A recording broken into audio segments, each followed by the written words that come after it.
كلا خزمت أما يتانا بتيرتر أوستي أبني أفرم فرح المخلفون بمقعدهم خلاف رسول الله أمانا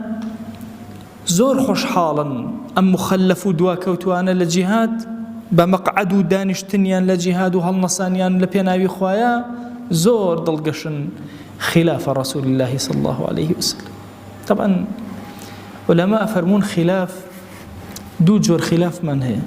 خلاف عملي وخلاف اعتقادي من هي الليرة رب العالمين هردو مبستو مرادكي هي هم لفكرة بيتشواني بيغمبر بون صلى الله عليه وسلم هم لمكانو لعمل أمان دانشتنو بيغمبر صلى الله عليه وسلم برو جهاد كوابو فرحي أوان لا يقلبر خلافك لقل بيغمبر صلى الله عليه وسلم كقسك أويان شكان دوا لا يقلبر أو دانشتون نجاتيان بو يتركشتنا يتريان شكو أهل النفاق شون جهاد كالا بيناوي خويا لكوا بكالا مقام موسمك وكرهوا أن يجاهدوا بأموالهم وأنفسهم في سبيل الله زور زحمة إنسان أجر إيمانك زور قائم لبشتي ونبي مالكي خوي كبا جهدي خوي باي كردو لبيناوي خويا ببخش نفسي خوي شن عزيزة للاي لبيناوي خويا ببخش ويا منافقين زور رخيان للجهاد شكل الجهاد إثر رشو سبي دركه أنزاني النفاق لنا وجهاد دركه بويا زور رخيان للجهاد رخيان لبخشين بو رخيان للجهاد بو أنزاني كاتك أبخشن مسلمان أو بارئيان أبخشن أما زور بي قلص بون شكو عيبه أمان دركه لميدان الجهاد شهر قلص بون لبروي عيبه كانيان دركه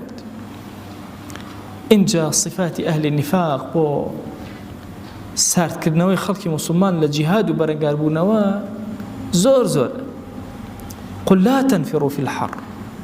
مفسرين دوو ڕەئیان هەیە هەندێک ئەفەرمون لە بەینی خۆیانە پستە پستیانە کرد ئەنوو با تاک نەبینی و زۆرمان بۆ بێنن هەومان پێکەوە لا تنفروا في الحر با بێن هەومان پێکەوە لەم گەرمایە دەرنەچین بۆ جیهاد هەتاوەکو بشارێنەوە هەندێک لە مفسرین ئەمەن نا لە بەینی خۆیانە هەمویان متفق بوون لەسەرەوەی نەڕۆن أو بإيمان دارانيان أوت أتون شرب لقال أم إيمان دارو أو إيمان دارا بشكم تشنجيل إيمان دار دانيشن كلقال أنا دانشتو إثر أمان عيبة كان دا أشارته ألان أو فلان كسيش صحابي كي زور تشاك لقال إيما دانشتو بوهي لما مشى نجاحتي أن هنا دوات رأيت كان باسيكا سيل لقارو أصحاب بياوي قورة نتون لقال بيغمبر صلى الله عليه وسلم دوات الخوات جل جلاله وعقوبة دانو بتفصيل باسيكا آيات كان ترى رب العالمين باسيكا دي كوابو أمانة صفتك زور بقوة لأهل النفاق أأميك لكاتي قرمايا لا تنفر طبعا نفير لزمان عربية أجر كسب شيء والراوي كرويشك طبعا كرويشك طبيعتي أواي الرق راناك برزبته إن جراك ويأو كسيك